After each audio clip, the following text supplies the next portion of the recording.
Welcome to Revitalize and Replant with Mark Clifton, where we equip pastors to take their churches from declining to thriving by pointing them to a new future and a new hope. Join us weekly for encouragement and practical advice in your pastoring journey.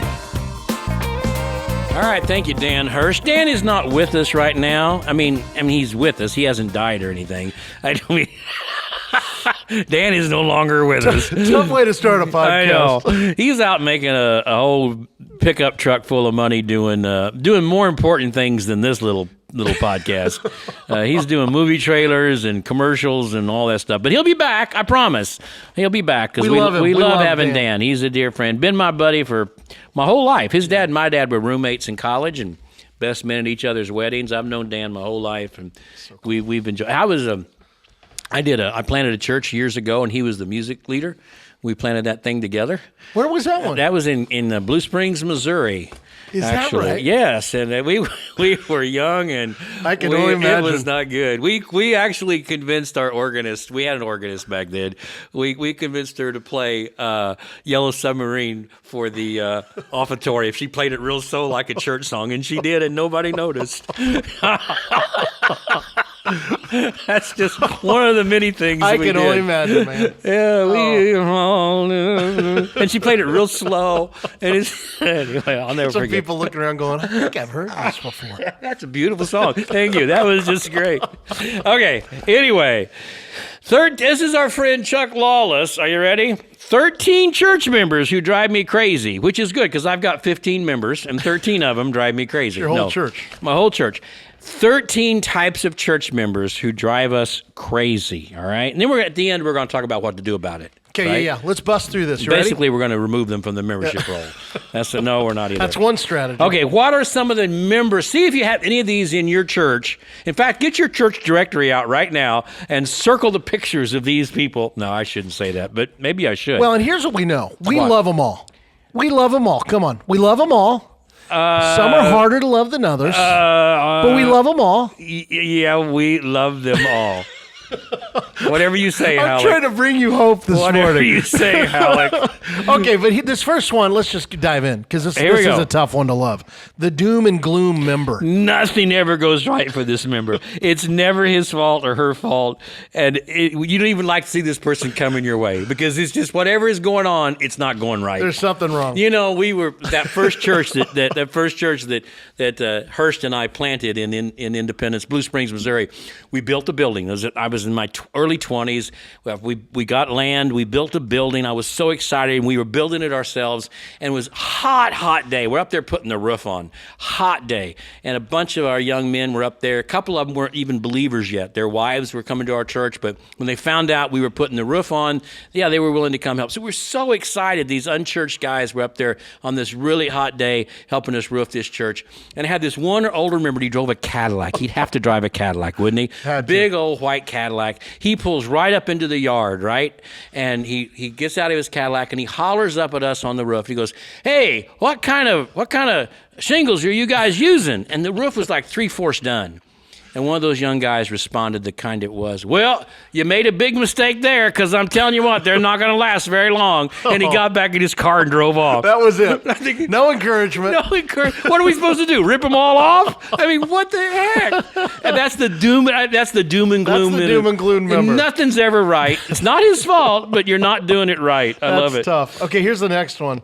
Boy, we know this. The on the edge of leaving. On the edge of leaving. He's always member. Threatening to leave over something. There's something. All right. The thing is, he never does. Right? You'd like him to, but there's so much that you have learned. You just ignore his threats. Anyway, and you might want him to leave, but there's always those people that sort of hang that out there. You know, Pastor. Things have changed around here, and we just may not stay. If you don't have something for the youth, I'm afraid we're going to have to go somewhere else. Or if we don't start doing this, I think we're going to have to look for another church. Yeah. That kind of thing. Oh, I just detest that. Listen, you know what you got to do is, in love, you got to call them on that and say, "Well, let's talk about this. This is a problem." I just had recently somebody who's been at our church for years say, "Well, you know what? I just don't trust our pastors anymore." Really? Yeah. And I said, "Well, listen, we need to talk about that, because that's a significant thing."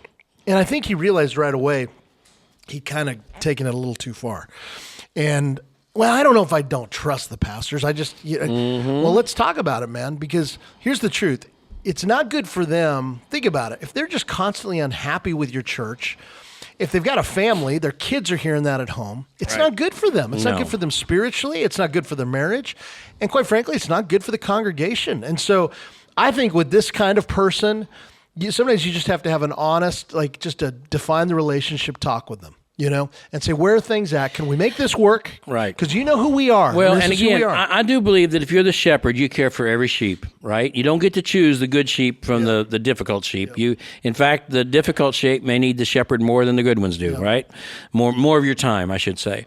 So don't hear what I'm not saying. I'm not saying you immediately lip off to him and go, oh, then go ahead and leave.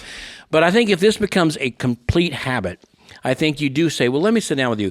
You have a pattern of not being happy here, and I care about your spiritual growth. And maybe you've mentioned leaving several times.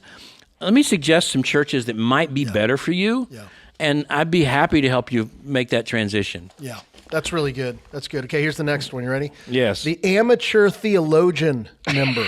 Okay, this member thinks he knows theology, and he's always debating something. Usually he has his own theological stance that he fights to promote and defend. Right. I had a church member years ago who had written a tremendous amount on Moses and the Old Testament and some other stuff. And he had this 3-ring binder, and it was some really strange stuff, all right? Yeah. And he was always wanting to argue with me about it, and he wanted to teach it. Could I have a Sunday night where I could teach this? I mean, you get these people who have these theological bents. They read one book or whatever, and they want to argue about it constantly. The amateur theologian. I love that. They always debate it. They usually have some strange theological stance that they want to promote or defend. I've had some who don't believe in denominations. We all ought to be one denomination. I've had those guys show up at church. I've had guys who don't believe in church membership. That's true. I've had that too. And so why do we do membership here? Right. Where's that biblical? Right. There's always something. There's always something. Always something. Yep. Okay, how about this next one? The have you heard member. Okay, he wants to be in the know about everything in the church. In fact, he's involved in almost all of the church's gossip and gets angry when he's out of the loop. I haven't heard about that. Never. Why didn't I know about that? That's right. I didn't know we were going to do this. You have a business meeting. You say, now we've decided we're going to go ahead and paint these bathrooms. Wait a minute. Yeah. I didn't know we were going to paint them. Yeah. Where did we decide that? Yeah. Who said we could do that? Dude, I know this guy. Oh yeah. And by the way, if you kick him out of your church, there's somebody else that'll take his place. Yeah. Because I just love that. Well, and this is, and you could speak to this, but one of the unique challenges in smaller churches sometimes is this voice is louder. It is. Than in larger churches. It is. And there's this sense where everybody ought to know everything. Yeah. And if I walk in and a picture has been moved or a Sunday school classroom has been changed, who said we could do that? I didn't know we were going to do that. And after a while, you go, do I have to tell everybody everything? Yeah, exactly. And it can be really frustrating. That's right. For sure. Number 5, the church shopping member. In other words, they show up about every 6 months and reaffirms a commitment. Oh, I love this. We're so happy, and we're going to be coming. And our family, we really love being here. They come for 2 or 3 Sundays, and then they're gone for 6 months again. We call these, literally, we call these fans in our church. We identify them as fans, okay? They're not attenders, they're not members, they're fans. We love this church. We love our pastors. We love what we're about. Calvary's the best. It's unbelievable. See them in 3 months. They come back. You're texting them. Everything okay? We love it. We couldn't be more in. It's unbelievable. And it's like, okay, what's really going on here? Are you going to other churches or what's? Man, we love this thing. I know. It's actually the hardest. This is one of the hardest person to shepherd. It really is. Because you're like, they're not negative necessarily. No. And what it is, in their life, they just have this pattern of inconsistency. Yeah. And all of a sudden something happens. We need to get back in church. Yeah. And so they come for 2 or 3 Sundays, perhaps they're all in, and then they're gone again for 2 or 3 months. Yep. And it can get so frustrating. Yep. And with this church shopper piece, it's like, so they may go check out some other churches, but they always end up back. Well, you mentioned a moment ago that there's some guys who have a theological bent that they don't believe in church membership. Yeah. And that's because it gives them a freedom. If I want to go for 6 months and hear this preacher because I like him, I can do that. Then I can come back here because, man, we love this church. Yeah, yeah. But then there's this good worship team over here, and we want to go over there. And so they just move around from place to place, especially in an urban environment. That's right. They exactly. can do that. Yep. How about number 6? Okay, this is great. The constitutional lawyer member. Nobody knows the church constitution like this member does. And he brings out the documents anytime he doesn't like something. That's right. Absolutely. But man, we've seen this specifically in church revitalization work. Of course we have. In fact, this guy has ended many attempts to replant churches, sadly. And legally. Yeah, that's right. We'll talk about, we're going to have an adoption, right? Yep. And this church is going to come in and going to adopt. We can't do that. Constitution doesn't allow it. Well, the church is going, no, we can't do it. I mean, I remember specifically at Warner Road Baptist Church, when I went there, they had a huge constitution and bylaws like every other church, because the church used to run 800 and now it had 18. And I said, look, if I'm going to come, then we're going to suspend the Constitution and bylaws. And for the next year, I'm going to pick 2 of you members and myself. And the 3 of us are going to make every decision short of borrowing money, selling the property, or closing the church. Well, we can't do that because the Constitution won't let us. Well, we had a former Superior Court judge in the state of Missouri who was a member of our church. And he had Parkinson's, and he was homebound. He wasn't able to attend, but everybody trusted him. He'd been a deacon and a key member of that church and a Superior Court judge. So I went over and I talked to the judge, and I said, I would like to do this. And he said, you can do it. He said, look, as long as you have the president of the organization, the treasurer, and you send an annual report, this was the state of Missouri, and as long as the church agrees to set the Constitution bylaws aside for a year, your church can do it. You can do it. He said the church, he said it exists based on consensus of its membership. And so I went back and they said I could. But again, you get somebody who's the letter of that law. We've found in revitalization, sometimes they'll put a stop to it and say, look, we can't do this. The Constitution won't allow it. And it's like, good night, nurse. What about the New Testament? Yeah. And you can change the Constitution. The church can change it. But I love that constitutional lawyer that's there. No, that's good. Okay, here's the next one. Yep. The internet sermon troll member. He listens to everybody else's sermons online and then critiques the pastor's sermons in light of others. Oh, boy, this is an encourager. Gee whiz. Well, it's true. I mean, we live in a time where we have access to the greatest preaching, living or dead. I mean, you can listen to Martin Lloyd-Jones sermons. I know you can. Listen to Sproul. You can listen to Piper, whoever you want. I listen to Martin Lloyd-Jones for the jokes. The guy is hilarious. No, I'm sorry. No, you. And he has a lot of them. You've got to listen to Martin Lloyd-Jones. I love it, man. That guy was serious. The Word of God. The Word of God. I love that. No, but I love Lloyd-Jones. He's one of my favorite preachers. Yeah. But you're right. You can listen to Lloyd-Jones, or you can listen to you can listen to who's the guy in Houston with the big church? Joel Osteen. Joel Osteen. Yeah, you can listen to whoever. Those are two extremes right there. But they're going to compare your preaching to that. Yeah. Anyway, so I know it happens. It sure does. Yeah. You know what? And here's what I would say. Here's an encouragement. When that guy comes up to you and shares, I heard a sermon on the same passage, and man, I loved what he did with that. Yes. You know what? In your flesh, you want to put him in a headlock and pile drive him. But instead, put your arm around him, give him a hug, and say, I bet it was great. I bet it was great, bud. You know what? Yeah. Doing the best we can, and isn't God's word great? You got to keep it positive. Yeah. You're right. Don't throw him in the ring. I like what I've heard that. I like what you said, but I heard Adrian Rogers, and he said yada yada yada. I loved how he put it. And And again, going back to a few podcasts ago, remember, everything we do, we could do better. Mm-hmm. So you know what? I bet Adrian just knocked it out of the park. I bet he did, and I'm glad that blessed you. There you go. All right. Okay, you ready for the next one? Yes. The nostalgia member. She knows everything about the church's history, and sees her role as protecting the past and fighting against anything new. Ooh. And again, in revitalization, replanting, we find that all the time. We have to protect the past. We can't remove that piece of art or that picture from the wall. We can't change anything in the sanctuary. We can't change the bylaws or the Constitution. Obviously, you've got some nostalgia members that just know everything about the church's history. And a lot of that, we've talked about this before, but is there are deep memories oftentimes associated. I just always think about a sweet older woman who sat with her husband for 45 years in the same pew.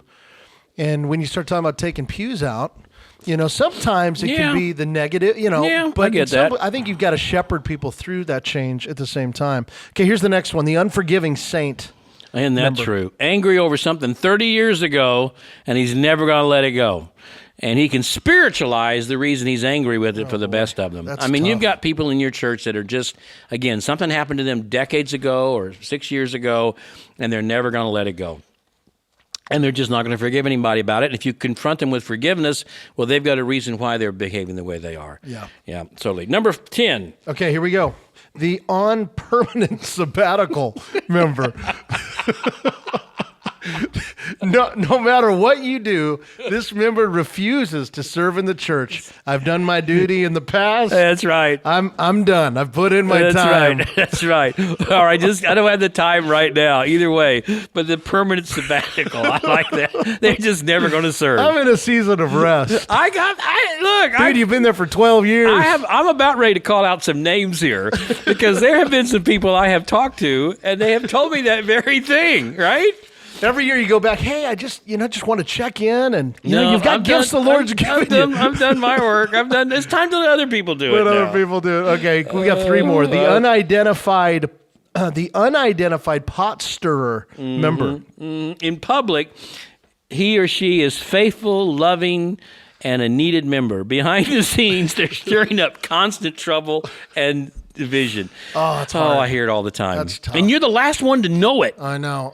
I have so many times I have brought people so close to myself and to working together with me and giving them real leadership because they just are so affirming of what we're doing, so affirming of my leadership, so affirming of the church. And then things begin to go bad and you don't know what's going on. And finally somebody comes to you and says, do you know what he's been saying about you? No. Well, man, he's been saying that. And what in the world? I know. Where'd it come from? Where did that come from? I know. It's so true. It is so deceitful and so true. And by the way, we're joking about these, right? Yeah. But I think we do have to be realistic. If this is a constant pattern, some of these perhaps are unregenerate church members. Yes. Now, some are just backslidden. Hold on. Yeah. Keep going. I think that's so important. Some are backslidden. Yeah. They're not unregenerate necessarily. But some are. Some may be. Yeah. And if they're unregenerate, they're not going to respond to anything you say or anything you do. So the unidentified pot stirrer, who in public is very faithful and supportive of everything, but behind the scenes is creating all kinds of division. Number 12, the financial threat member. Oh, boy. He reminds you that he will withhold his money if things don't go his way. And he generally believes that decreased giving will create chaos and make the church listen to him. Have you encountered this? Yes. I mean, a couple of years ago, I did some I was asked to come to a church was asking me to come and do a transitional ministry and make some significant changes. And the deacon said, we want to empower you to make these changes. And I thought it's because they didn't know how. They knew how. They were just afraid. And so they empowered me to make the changes. Sure. So I made the changes. Oh, boy. The older adults became vehemently angry with me, so much so that a bunch of them would go to Sunday school and then leave and not stay for worship. I guess they just got so full of the Shekinah glory during Sunday school, their cup was so full, they couldn't take any more. Yeah. So one Sunday I met them in the hallway before they left after Sunday school, and I said, hey, I've noticed yes, we're not coming as long as you're preaching. You're what's wrong with this church, yada, yada, yada. So they called me and said, we want to meet you. So they met me a few weeks later on a weekday day at the church. 3 or 4 of them had been elected to speak to me, and they said these very things. All you care about are the young people. You don't know who pays the bills in this church. We've paid the bills for all these years. We pay the bills now, and we have decided that until you leave, we're not going to be giving anymore. Wow. In other words, that was to pressure me to leave. Yeah. They I wanted said, you out. Well, the problem with that is I don't need this money because I got a full-time job. Yeah. So, and they did say, what do you think is going to happen if we quit giving our money? And again, because I was the interim and I didn't need their money, I said, well, I think the church will probably do better than it's ever done before because this church isn't funded by your money, it's funded by Christ, and he'll always find a way to fund his church. Now, that was easy for me to say as the interim, but yes, I have had people say that to me. Yeah. And you've got people in your church who hold that over you. And by the way, Oh, my goodness. Our friend Brian Croft says if you're not willing to get fired, you probably can't really pastor the church. And look, I know if you are making, bare minimum to survive with your family, we've been talking about some silly things, but this isn't silly.